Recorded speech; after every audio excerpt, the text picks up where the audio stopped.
Hello there and welcome back to another video, and today I'm going to be reviewing Top Gun. So, let's get into it. So, what did I think of this movie? I loved it. This just shows how much I've loved this film. I've watched this film so far 9 times this year.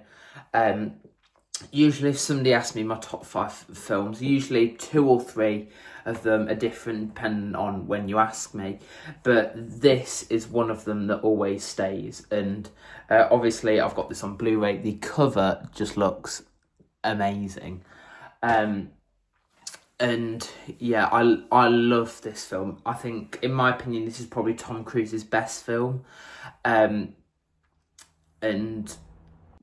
And I first watched this film in about 2021, just before Top Gun Maverick was released. And I found it okay on first viewing, but I feel like it gets better and better on each rewatch. Like for me, the first time I found it a bit hard to sort of get all the bits of all the flight commands. I understood the scenes on the ground perfectly, like what was happening, like with Goose, Maverick, Charlotte. But when they went up into the sky, that's when it sort of lose me. I wouldn't get sort of what was happening really, and there was a lot of Googling after that film.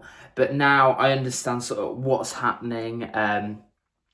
I do really like it more, and I would highly recommend anyone who hasn't seen this to really give this a rewatch, because it is such a good film. I love also as well how all the cast seem like really connected, seem like they've known each other for like months or years, even though reality, like some of the scenes, it probably would have been a couple of weeks. I'm not sure what bits were shot first or what, but they just seemed sort of, you can tell that the cast are having a really good time filming it. Like Tom Cruise, and I can't remember the guy who plays Goose, but those two, you can, even though they've probably known each other a couple of months, it sells the relationship that that Maverick and Goose have been flying with each other for years, and that they know every sort of little bit in each other's lives. That's sort of like evident where they're in sort of the briefing talking about sort of inverted dive thing when Goose gave him the finger, and when he said, "Oh, sorry, dear," it very much seems like they're sort of like a married couple, kind of, and they know like every single little bit about each other's lives, and sort of like their strengths, their weaknesses.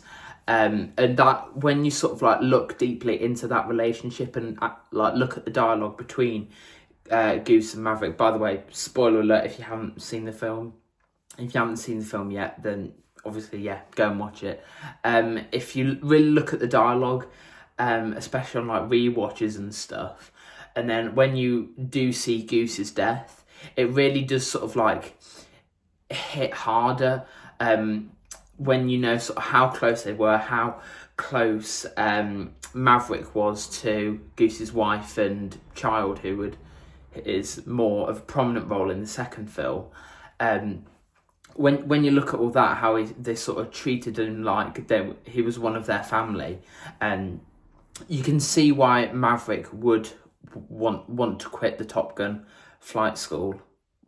Now, I'm not sure if Tom Cruise actually and the other cast members flew while delivering their lines like they did in Top Gun Maverick, but the scenes in the cockpit very much felt sort of real, especially at the very start of the film. I can't remember his call sign, but the guy at the start when he leaves and then Goose and Mav sort of come in and they take their place at Top Gun. I feel like that is a very realistic thing for aviators to go through in the Navy all around the world, sort of having a near-death experience and then realising, oh, I've got a family, I've got a wife, I've got children, and sort of wanting to leave that job because they came that close to sort of orphaning them, as he puts it. One thing that I would have to say is a negative, and this is probably the only thing that is a negative for me for this film, is I can't remember the person's name who plays the Sergeant Bold person. I can't remember his name, but all I keep seeing is Mr. Strickland from Back to the Future. In him, he's just sort of, it seems very much sort of a similar character to him. I know they've both like sort of had like minor roles in both films, but I just keep seeing that, and I would have liked maybe to. It's very hard to criticize a 40-year-old film, I think.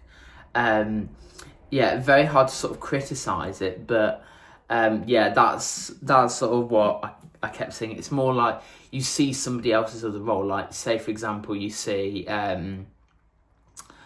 Chris Evans or Robert Downey Jr. in another film, you're gonna think, oh, that's Iron Man, that's Captain America. You're not gonna think, oh, that's Chris Evans. But yeah, that sort of thing that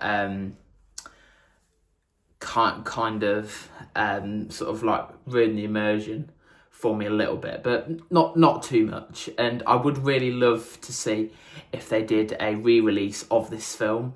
I would love to see it in sort of like an IMAX cinema. But yeah, I really loved it.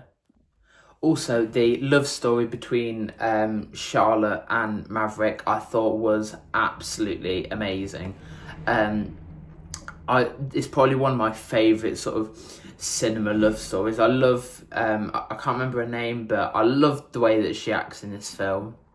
I think she's sort of like great with sort of the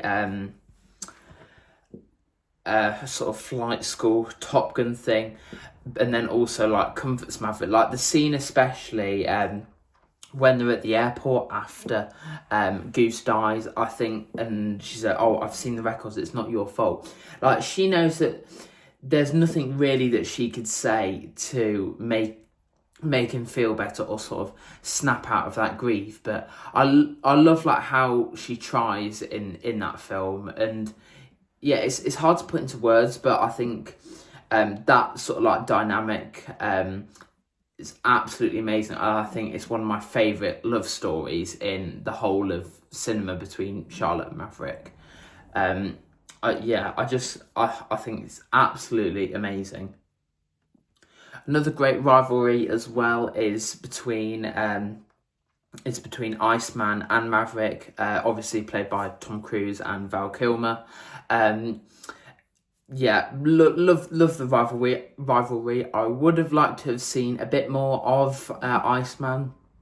That locker scene, after they've done the fly past, I thought that was really, really great to see, and I'm so glad that Val Kilmer got that final chance to play Iceman in Top Gun Maverick. Obviously now he has unfortunately passed away, but I think this is probably one of his best performances that I've seen him in.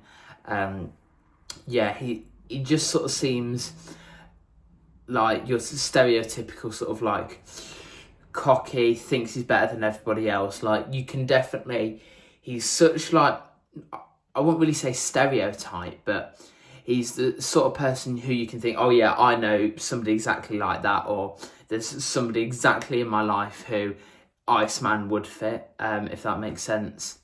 You like, with all the characters you can think of in the film, like all the main characters, you can think of somebody who's like that in your life. At least for me, I can, and I know some people who I've spoke to about the film. You can definitely tell that they are relatable characters, and I think that's what makes this film so successful. You can sort of feel yourself in Maverick's shoes, like when like the death of Goose, like multiple times I've cried during that scene, and I think that's because you really feel for them, and I think it's very hard to sort of especially in a short space of time, what the film's about, less than 2 hours, it's very hard to sort of make you care about characters within that short space of time, and I think this film does it really, really well. And also the ending to the film, I don't know why, and it's not very often that this does this, but the music when it's sort of like, I can't remember what it is, it's like, baby, that one, yeah, and it's like, yeah, that sort of type of thing. It, like, the scene where it like pans through all the characters' faces and like the actors' names, I got really emotional during like my last rewatch a couple of days ago. That got really emotional over. I've no idea why, but yeah, that brilliant. Also, as well, the music. Oh my god, absolutely just on point. Like the Danger Zone. What a great song. Like I listen to that quite a lot, and the love theme between Charlotte and Maverick. That is probably one of my favourite scores from a film. I don't know if that was an original song or if that was created specifically for this film, but whatever it is, absolutely amazing. And yeah, I would highly recommend this film to anyone. It is such a great film, a 10 out of 10, for me at least. But yeah, I've loved this film ever since I was like younger, and yeah, I can't stress how much I'd recommend for you to watch this. I would recommend you watch it on Blu-ray. I do want to try and upgrade this to 4K at some point. But yeah, let me know what you think of this film, and let me know your top 4 films. Let me know in the comment section down below, and hit the like button and subscribe, and I'll see you in the next video. Bye.